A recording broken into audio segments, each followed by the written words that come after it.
Bonjour et bienvenue pour un nouveau numéro de votre émission hebdomadaire consacrée au football namurois. La semaine dernière, nous parlions de la reprise en football provincial. Cette semaine, nous allons nous intéresser à la reprise en promotion. Petit focus sur nos trois clubs namurois, Couvin-Mariembourg, La Jeunesse Tamine et Ciney cette saison. Champion en première provinciale la saison dernière, Couvin-Mariembourg veut désormais se maintenir à l'échelon supérieur après une année au purgatoire. Il y a 2 ans, on se souvient, les Fagnards ne s'étaient pas adaptés à la promotion A et à ses équipes flamandes. Cette saison, Lionel Brouwais et ses hommes mis sur la stabilité avec quelques renforts comme Magro, Baudard et Doc. De quoi théoriquement se maintenir facilement cette saison. Réponse ce week-end avec un déplacement à la Calamine.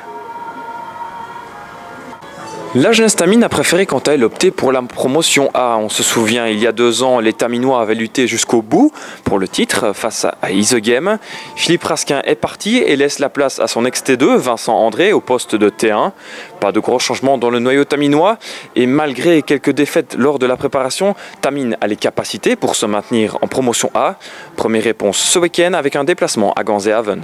Ciney, le dernier représentant namurois de cette promotion. Les Cinassiens, la saison dernière, ont loupé de très peu le titre avec une défaite en finale du tour final. Les Cinassiens accueillent dans leur noyau Murat Tandic et retrouvent Arnaud Fias. Un noyau qui devrait être prêt pour le titre cette saison en promotion D. Mais attention, ce week-end, les Cinassiens se déplacent à Wallin, un autre prétendant au titre. Sébastien Van Arscott nous livre ses sentiments à quelques heures de la reprise du championnat. Sébastien, l'année dernière, Ciney a échoué de très peu dans la montée en division 3. Mais cette année, Ciney, c'est le candidat au titre. Oui, paraît-il. Maintenant, il faut se dire aussi qu'on va être attendu un peu partout.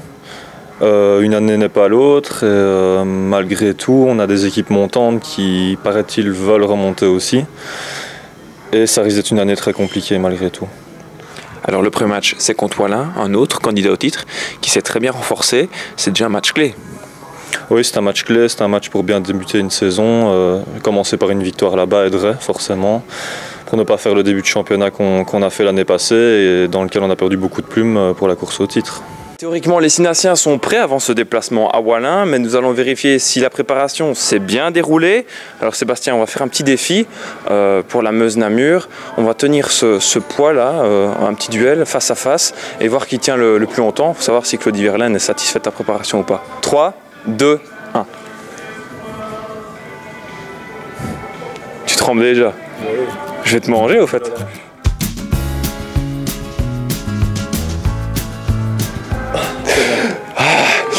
Eh bien, j'ai battu Sébastien Van Arscott. Il est temps pour moi de vous dire à la semaine prochaine. Justement, la semaine prochaine, nous nous retrouvons à l'entraînement avec l'UIR Namur. Si vous avez une petite idée de défi pour moi et Dominique Boucher et ses joueurs, n'hésitez pas à nous contacter. À la semaine prochaine.